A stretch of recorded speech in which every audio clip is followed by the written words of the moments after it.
سامعین ناظرین، infection control society آپ کی صحت کے لیے، آپ کی آگاہی کے لیے مضامین آپ کی سماعت کے لیے پیش کرتی ہے۔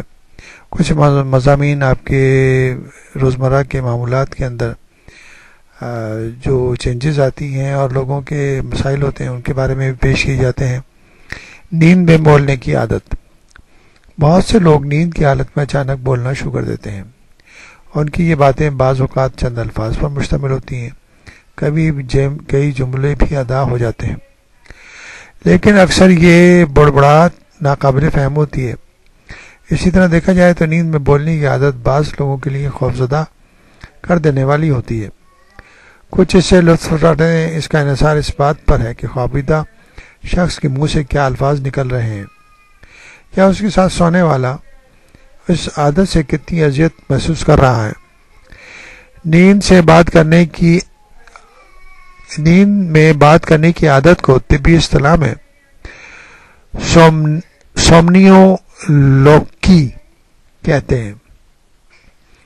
یہ نیند کی ایک خرابی کا نام ہے جس میں سویا ہوا شخص باتیں کرتا ہے لیکن اس کا علم اسے نہیں ہوتا۔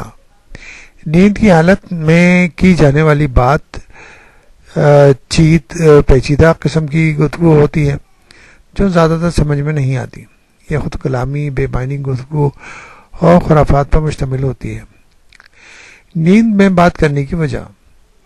جو لوگ نیند میں باتیں کرنے کے عادی ہوتے ہیں ان کی یہ عادت زیادہ طویل نہیں ہوتی۔ یہ سلسلہ 1 ماہ یا 1 سال تک جاری رہ سکتا ہے۔ اس کا انحصار جسمانی نفسیاتی تبدیلیوں پر ہوتا ہے۔ نیند میں بڑبڑانے کے اہم ترین اسباب حسب ذیل ہیں: تیز بخار جس میں مریض ہذیان بکنے لگتا ہے، افسردگی، ذہنی دباؤ، وراثت میں ملنے والی عادت، نیند سے محرومی، شراب نوشی، خواب آور دواؤں کا استعمال۔ اس عادت سے متعلق چند حقائق آپ کو بتانا چاہیں گے۔ جو شخص نیند کی حالت میں بڑبڑاتا رہتا ہے، بیدار ہونے کے بعد اس سے اگر اس کے بارے میں پوچھیں تو وہ لالمی کا اظہار کرے گا، کیونکہ وہ اپنی اس حرکت سے بالکل بے خبر رہتا ہے۔ عادت بالغ افراد کے مقابلے میں بچوں میں زیادہ دیکھی جاتی ہے۔ 50% بچوں میں نیند میں باتیں کرنے کی عادت ہو سکتی ہے، جبکہ صرف 5% بالغ افراد اس میں ملوث ہوتے ہیں۔ خواتین کے مقابلے میں مرد زیادہ اس کے عادی ہوتے ہیں۔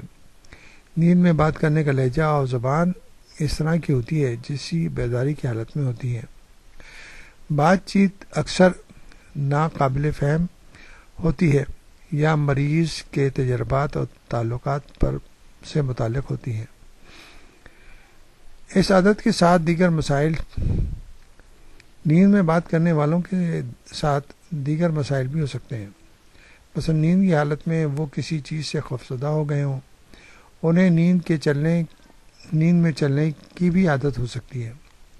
کسی سوال یا بات پر وہ ایک دم سے پریشان ہو سکتے ہیں، انہیں نیند کی حالت میں سانس لینے میں دشواری محسوس ہو سکتی ہے، اس کی وجہ سے ان کی نیند بار بار اٹھ چھاٹ ہوتی رہتی ہے۔